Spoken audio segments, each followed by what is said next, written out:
네, 여러분 반갑습니다. 정현쌤입니다. 자, 본격적으로 수업 들어가 볼게요. 자, 우리 지난 시간에 DNA와 단백질의 관계에 대해서 이야기를 해봤습니다. 생명체가 필요한 도구, 그 도구는 바로 단백질이고 이 단백질을 직접 합성해서 사용한다 했던 이야기 기억나나요? 그래서 이 단백질에 대한 그 정보는 바로 어디 있다? DNA에 있다. 그렇기 때문에 그 DNA는 설계도이기 때문에 우리 몸의 정보라고 우리 몸의 유전 정보라고 부른다라는 것이죠. 그리고 나서 우리가 지난 시간에 현미경으로 양파뿌리 염색체를 직접 관찰을 해 보았습니다. 그렇죠? 그래서 그림으로 다들 표현했을 거고, 자, 우리가 관찰한 거를 토대로 실제적인 DNA가 어떻게 생겼는지 한번 알아보도록 합시다.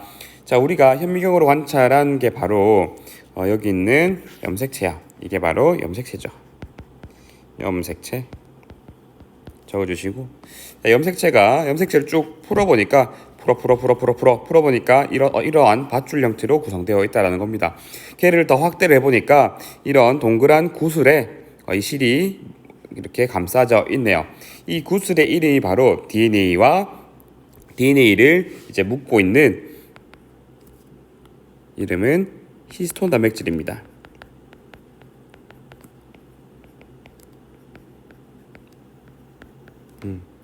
이 히스톤 단백질에 DNA가 칭칭 감겨 있는 것이죠. 자, 그래서 히스톤 단백질에서 이제 DNA를 해리시켜 가지고 보니까 이렇게 DNA가 이중나선이라는 것을 알 수 있게 되었습니다. 이게 바로 DNA다.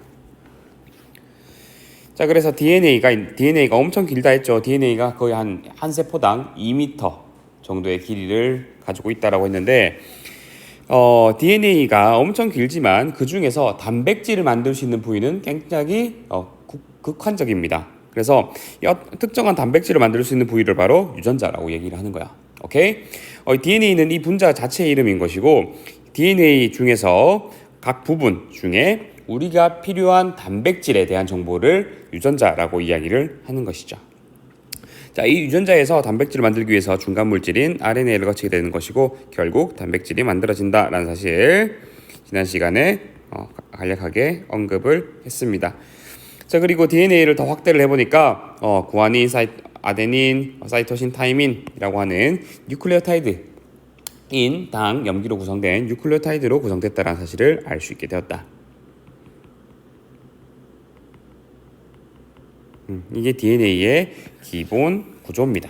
오케이? 이거는 그래도 알아놔야겠죠. 자, 그래서 이 염색체의 구조에 대해서 알아봤고, 자, 오늘은 뭘 할 거냐면 유전자, 염색체, 염색분체가 도대체 뭘 뜻하는 건지 우리가 관찰한 염색체에 대해서 좀 더 확실하게 알아보는 시간을 갖도록 하겠습니다. 자, 다들 4페이지 펴주시고 그래서 선생님이 좀 비유를 통해서 염색체, 유전자에 대한 이야기를 좀 해보고자 한단 말이에요. 자, 갑자기 떡볶이 조리법을 가지고 왔는데, 자, 떡볶이 조리법은 다음과 같습니다. 재료는 떡, 어묵, 대파 등등이 있고 1번부터 4번까지 쭉 하면 떡볶이가 만들어지겠죠. 이 떡볶이에 대한 조리법은 USB 어떤 폴더 속에 집어넣었다는 겁니다. 자, 근데 이 USB 폴더 떡볶이 조리법이 하나 더 필요하게 된 거야. 즉 여기에 똑같은 USB를 하나 더 만들고 싶다라는 겁니다. 줄 그어 볼게요. 어떤 이유로 USB를 복제해가지고 똑같은 USB를 만들고자 합니다. 여기서 이 쌤은 바로 우리 몸의 세포로 가정을 했습니다. USB는 우리 몸의 세포다. 우리 세포도 복제해가지고 새로운 세포를 만들 필요가 있죠. 이것도 마찬가지입니다. USB를 똑같이 복제해가지고 하나 더 만들 일이 필요하다라는 것이죠. 자, USB 외형만 있으면 되니? 외형만 있으면 되는 게 아니라 USB 속에 들어가 있는 여기 떡볶이 조리법이 같이 포함되어야 될 것 같아요. 그래서 USB 안에 떡볶이 조리법을 폴더 속에 집어넣었대. 떡볶이 조리법이 있고요. 자, 폴더는 세포 속에 핵이다. 핵 속에 떡볶이 조리법이 있다는 것이죠. 얘는 바로 우리 몸의 유전 정보다. 얘는 어떤 분자에 들어가 있을까? 맞죠? 떡볶이 조리법은 DNA다 라고 생각하면 될 것 같습니다. 그래서 두 번째 스텝으로 DNA 떡볶이 조리법을 2배로 복제했습니다. 떡볶이 조리법 뭐 재료 2개, 1번 단계 2개, 2개, 2개. 이렇게 하니까 절반으로 나누기가 굉장히 힘든 거야. 지금 우리가 가지고 싶은 최대 목표는 바로 뭐냐면 똑같은 USB를 2가지 만들고자 하는데 여기서 이렇게 중간 잘라 봅시다. 똑같은 정보가 2개니? 아니에요. 똑같은 정보가 2개 되려면 어떻게 돼?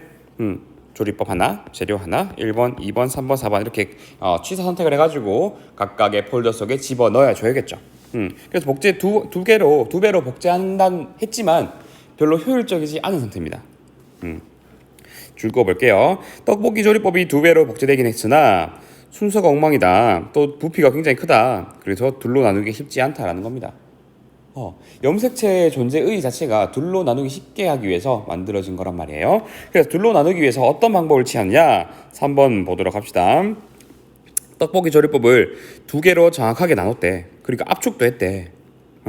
그래서 2개의 사본이 만들어졌대. 그런데 하나로 묶여 있습니다. 뭘로? 바로 여기 보이는 이 동그라미로. 이렇게 염색체를 묶어두는 이런 구조물을 바로 동원체라고 이야기를 해요.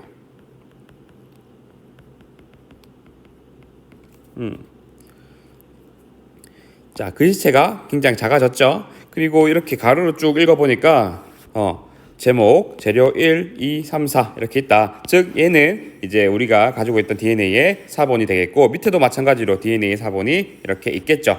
즉 우리는 2가지의 사본을 복사해가지고 정확하게 둘로 나눴다라는 겁니다. 이게 바로 염색체라는 거야. 오케이? 염색체 모양 같이 생겼죠. 자, 그래서 이 염색체를 여기 가지고 있는 얘가 바로 염색체이고 염색체이고 그리고 이 염색체를 이루고 있는 이 동원체를 이 동원체를 기준으로 위에 팔, 밑에 팔 이 둘은 일단은 나누어져야 될 운명이지만 지금은 복제되어 가지고 둘이 붙어 있다라는 겁니다. 자, 얘들은 얘들을 바로 뭐라고 하냐면 염색체를 나누는 것이라고 해서 염색 분체라고 이야기를 해요.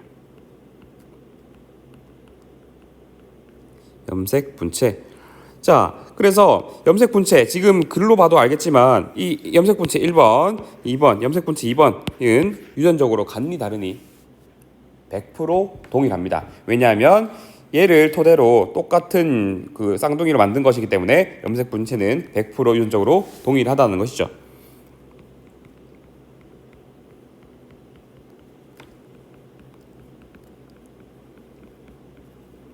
염색 분체는 유전적으로 100% 동일하다.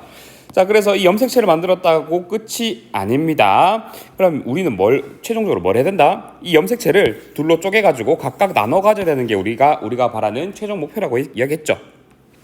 자, 그래서 떡볶이 조리법을 2개로 나누고 유전자 2개를 세포에 정확히 나누는 일이 필요하다라는 겁니다. 이게 바로 떡볶이 조리법을 2개의 세포에 정확하게 나누었다라는 것과 동일하다는 것이죠.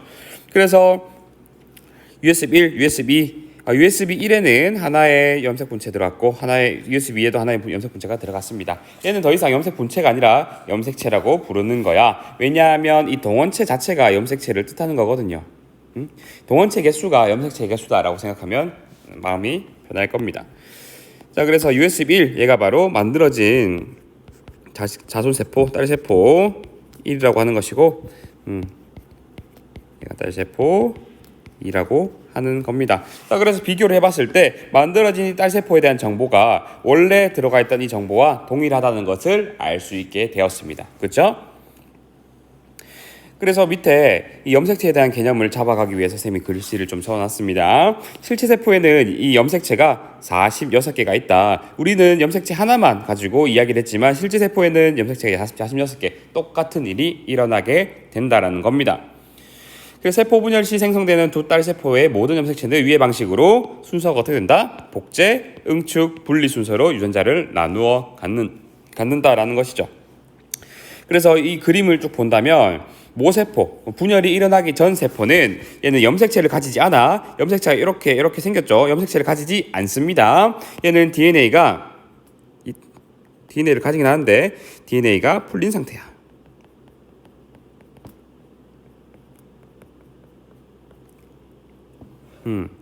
그리고 나서 복제를 하고 응축이 일어난다라는 것이죠. 이 순서 굉장히 중요합니다. 복제하고 응축된다. 복제 후에 응축되어 가지고 이 하나의 분자였던 DNA가 두 개로 복제되어 가지고 응축된 게 바로 염색체라고 하는 것이죠. 염색체고 이 둘은 염색 분체다라고 이야기를 했죠. 그리고 여기가 염색 동원체라는 것입니다. 그래서 얘들이 각각 헤어져 가지고 결국에는 모세포와 동일한 얘와 얘는 모두 유전적으로 동일한 구성을 가지는 세포가 만들어지겠죠. 자, 이렇게 비유를 통해서 알아봤습니다. 자, 다음 페이지 펴봅시다. 자, 5페이지는 금요일에 하도록 하고요. 지금은 6페이지 펴봅니다. 6페이지. 자, 이제는 사람의 염색체를 공부하면서 상동 염색체 그리고 대립 유전자에 대한 개념을 알아보도록 합시다. 정신 똑바로 차리고 지금부터가 정말 시작이야. 상동 염색체, 염색 분체, 대립 유전자. 이 이야기가 엄청 혼재될 텐데 여러분들이 딱 한 번만 개념을 잘 잡아 놓으면 절대로 어려운 게 없습니다. 쌤의 유전의 기본은 무조건 이거라고 생각해. 상동 염색체와 대립 유전자와 염색 분체 헷갈리지 않는 것. 이게 가장 기본이고 뼈대가 될 수 있는 개념이에요. 자, 그러면 시작해도 되겠죠? 자, 시작하겠습니다. 자, 사람의 염색체는 이 부분은 여러분들이 이미 알고 있는 거예요. 우리 사람의 염색체는 상염색체와 성염색체로 나뉜다라는 거죠. 근데 그 상염색체는 여자와 남자가 공통으로 가지는 염색체다. 그래서 1번부터 22번까지 있어가지고 총 44개의 상염색체를 가진다라는 겁니다. 1번부터 22번까지. 그러면 한 개부터 22개 하면 22개인데 왜 44개라고 하나요? 라고 이야기를 할 수가 있겠죠. 얘는 바로 왜? 모든 염색체는 반복할 거다. 모든 염색체는 쌍을 가지기 때문에.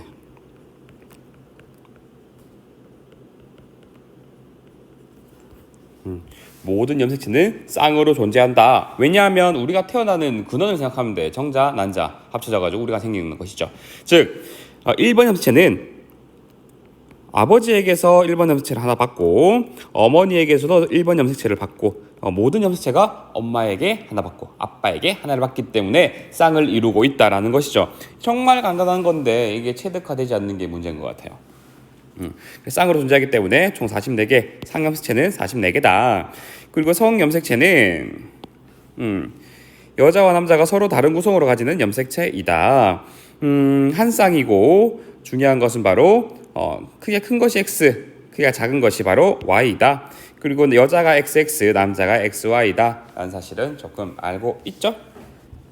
네, 이게 바로 상염색체, 성염색체에 대한 이야기였고 여기서 우리가 끌고 가야 되는 이야기가 바로 이겁니다. 모든 염색체는 쌍으로 존재한다. 자, 무슨 얘기인지 한번 알아보도록 할게요. 밑에 그림을 본다면 이게 누구냐면 장동건입니다. 여러분들 장동건 알고 있나요?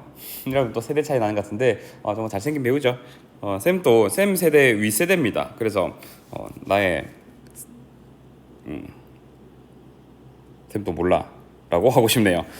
아무튼 이 장동건의 염색체를 보니까 아버지 염색체가 사실 색깔은 원래 이렇지 않아. 근데 잘 시인성이 좋게 하기 위해서 색깔을 칠한 것 같습니다. 이 장동건이 태어나기 위해서 아버지에게서 염색체 하나를 받고 어머니에게서 염색체 하나를 받아서 단쌍이 되었네요. 자, 그래서 장동건도 지 아이 고소영이랑 결혼했죠.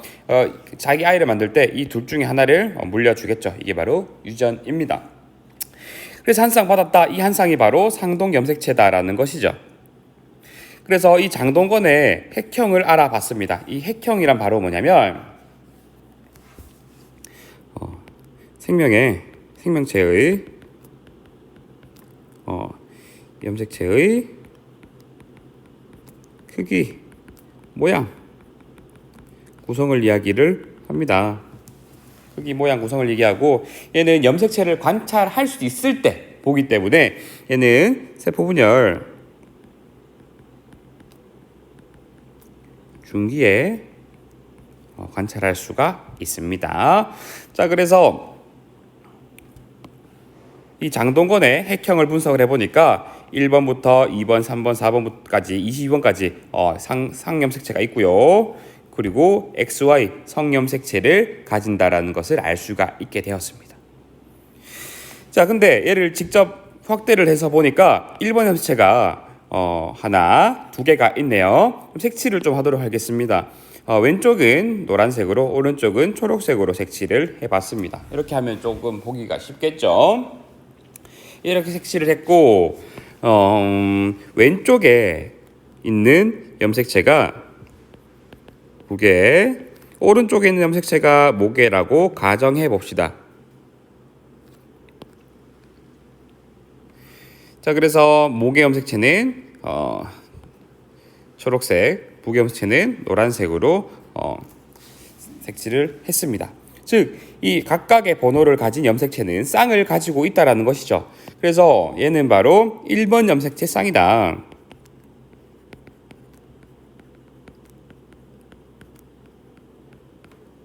1번 염색체 쌍이고, 자, 이 1번 염색체 쌍, 이 모든 번호의 염색체는 쌍을 가지고 있고, 이 쌍을 바로 뭐라고 하냐면 여기서 나오는 개념이 바로 상동 염색체라는 겁니다.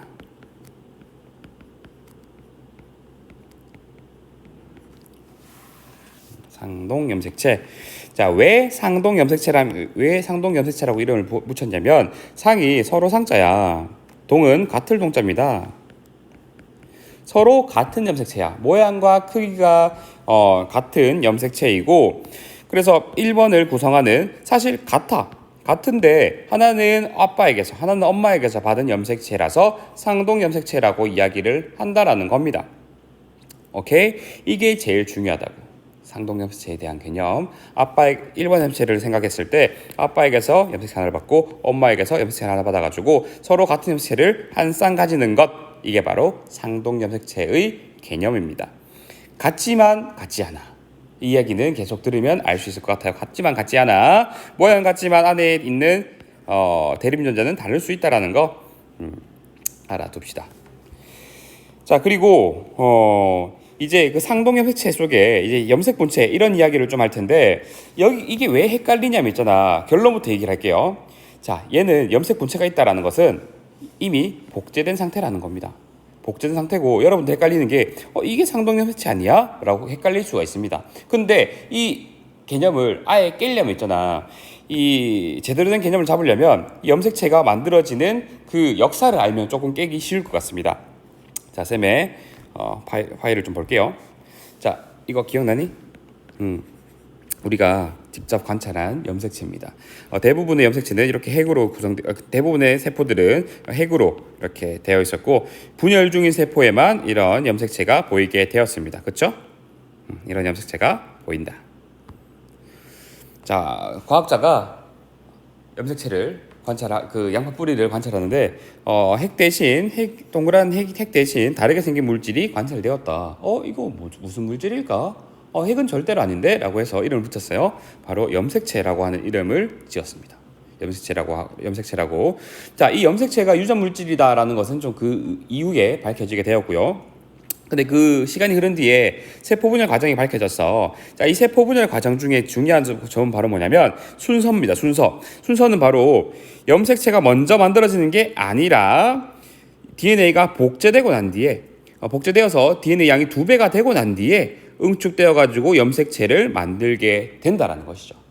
즉, 이 그림을 보면 될 것 같아요. 자, 염색체가 만들어지는 그 부분은 이 부분이 아니라 절대로 아니고 이 부분입니다. 왜? 바로 복제가 되어야 염색체가 만들어지거든요. 복제 후에 응축된다라는 이 순서를 알게 되면 개념을 잡아갈 수가 있을 것 같습니다.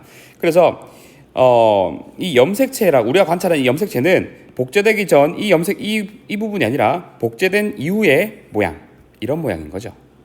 그래서 우리가 관찰한 이 모양들은 이미 복제되어 가지고 응축된 상태, 이 형태입니다. 오케이? 그래서 여기에 이 그림 있죠? 이 그림은 우리가 이해를 하기 쉽게 만들기 위해서 만든 가상의 그림이야. 가상의 그림. 얘는 세포에서 관찰할 수가 없습니다. 왜냐하면 이렇게 복제되기 전에는 얘가 풀어져 가지고 DNA가 덜 응축된 DNA로 존재하게 되거든요. 그래서 이렇게 관찰할 수가 없다. 그래서 이 그림은 가상의 개념이다. 염색체가 만들어지려면 DNA 복제가 선행되어야 되는데 복제 전 DNA는 이처럼 염색체로 관찰될 수 없기 때문에 가상의 개념이라고 이야기를 하는 겁니다. 그래서 하나의 염색체가 복제되어 가지고 이런 팔을 2개 가진다 라고 하면 무조건 복제된 상태, 2배가 된 상태의 염색체다 라고 생각하면 쉬울 것 같아요. 즉 이렇게 생겨 먹었다, 무조건 이렇게 생겨 먹었다 하면 이미 복제됐다 라고 생각하면 별로 헷갈리지 않을 것 같습니다. 기계적으로 외우세요. 이렇게 팔 2개가 있으면 이미 복제됐다 라고 생각하면 됩니다. 자, 그래서 여기서도 보면 복제됐니 복제 안 됐니, 이 팔이 2개죠. 동원체를 기준으로 팔이 2개다 라는 것이 있으니까 이미 복제된 염색체라는 것이죠. 그래서 이렇게 원래 복제 전에 이런 염색체가 있었다라는 사실을 순서대로 기억해 주시고, 그리고 똑같은 형태가 만들어졌다, 복제가 되었다, 복제가 되었고, 쌤이 아까 글자 색깔로 표현했는데 그 전에 이렇게 합시다. 왼쪽 노란색으로 표현한 게 바로 부계 염색체, 오른쪽 초록색으로 염색된 게 바로 모계 염색체라고 생각하면 되겠죠. 이 둘은 상동 염색체다. 아빠의 정자에게서 건네받은 염색체고, 얘는 엄마 난자에게서 건네받은 염색체다라고 생각하면 됩니다. 얘는 당연히 모양과 크기가 같은 상동 염색체이고, 그래서 얘들이 이제 분열을 하기 위해서 2배가 된 것이죠. 염색체가 2배가 되었다. 복제가 되어서 2배가 되었다. 자, 이 2배가 된 염색체를 각각의 팔을, 이제 얘들은 이제 헤어질 운명이겠죠. 이 헤어질 운명의 각각의 팔을 바로 염색 분체라고 이야기를 하는 겁니다. 오케이? 자, 그러면 질문. 자, 이 상태 좀 지워볼게요. 얘가 없다. 이랬을 때 이때는 염색 분체라는 개념이 성립할 수 있을까 없을까? 없습니다. 이 모양은 보이지도 않을 뿐더러 얘가 보인다 한들 얘를 가릴 수 있는 어떤 그 팔이 없기 때문에 염색 분체라는 개념이 아예 없어. 염색 분체라는 개념은 바로 얘가 2배가 된 이후에, 이 2배가 된 이후에 각각을 일컫는 말이 염색 분체라는 겁니다. 알았죠? 자, 그리고 자, 이 상동염색체, 대립연자에 대한 이야기를 하고 오늘 수업 마치도록 할게요. 자, 이 상동염색체는 쌤이 아까 계속 이야기를 했죠. 모양과 크기가 같은 염색체이다. 모양과 크기가 서로 같은 염색체이다. 엄마에게서 하나 받고 아빠에게서 하나를 받는다. 정자, 난자가 하나씩 건네주겠죠. 그리고 상동염색체 같은 위치에는 한 쌍의 대립유전자가 있다라는 겁니다. 바로 뭐냐면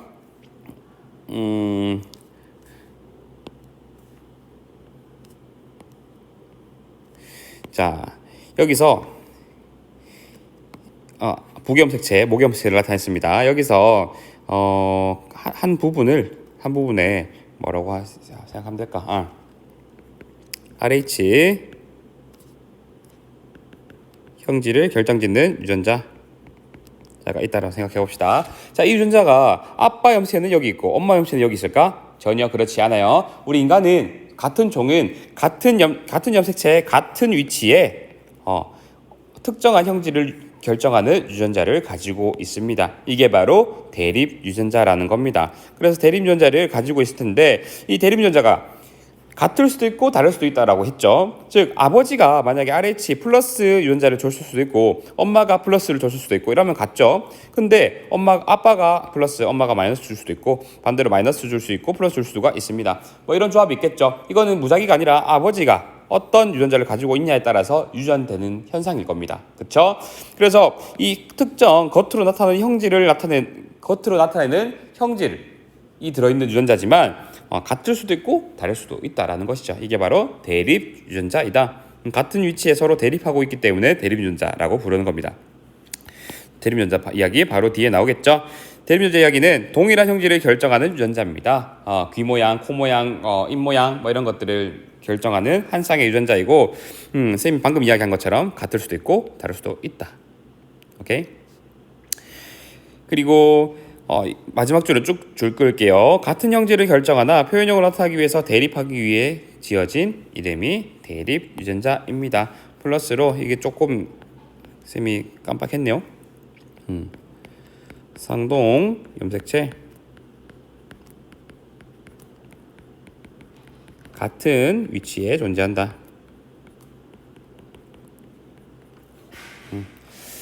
자, 이렇게 염색체에 대한 이야기, 염색체 총론 그리고 상동 염색체 대립전자에 대한 개념을 다뤄봤습니다. 이게 이 개념이 잘 와닿지 않으면 쌤 이야기를 한 번 듣고 두 번 듣고 세 번 더 들으세요. 그러면 이해가 될 겁니다. 자, 오늘 수고 많았고요. 영상평가 제출해주고 수업 마무리합니다.